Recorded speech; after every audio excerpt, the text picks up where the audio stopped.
తెలంగాణకు భారీగా పెట్టుబడులను సమీకరించడమే లక్ష్యంగా Telangana CM Revanth Reddy Singapore Davos పర్యటనకు వెళ్లారు.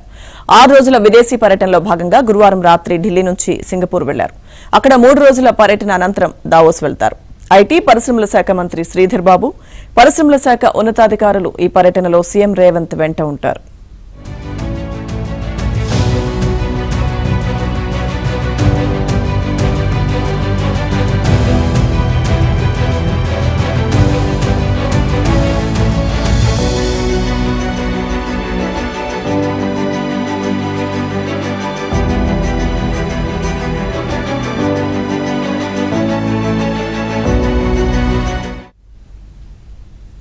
ఇవాల్టి నుంచి 3 రోజుల పాటు సీఎం రేవంత్, మంత్రి, అధికారులు సింగపూర్లో పర్యటిస్తారు. తెలంగాణలో పెట్టుబడులకు సంబంధించి వివిధ కంపెనీల ప్రతినిధులతో సంప్రదింపులు జరుపుతారు. ఈ సందర్భంగా ప్రపంచంలో పేరొందిన Singapore institute of technical education ను సందర్శిస్తారు.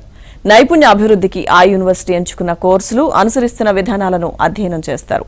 తెలంగాణలో కొత్తగా ఏర్పాటు చేసిన తెలంగాణ యంగ్ ఇండియా స్కిల్ యూనివర్సిటీకి సహకారం అందించేందుకు సింగపూర్ ఐటీఈతో ఒప్పందం చేసుకుంటారు.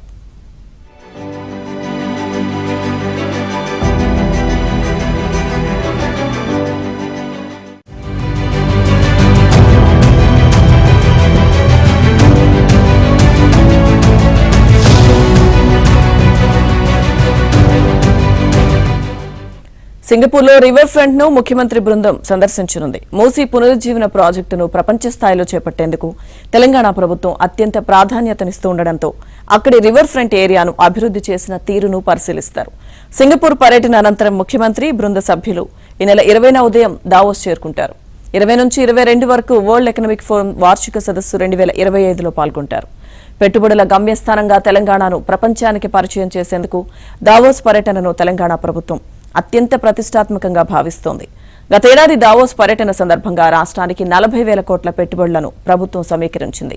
ఈసారి అంతకు మించి పెట్టుబడులను తేవడమే లక్ష్యంగా తమ పర్యటన కొనసాగనుంది.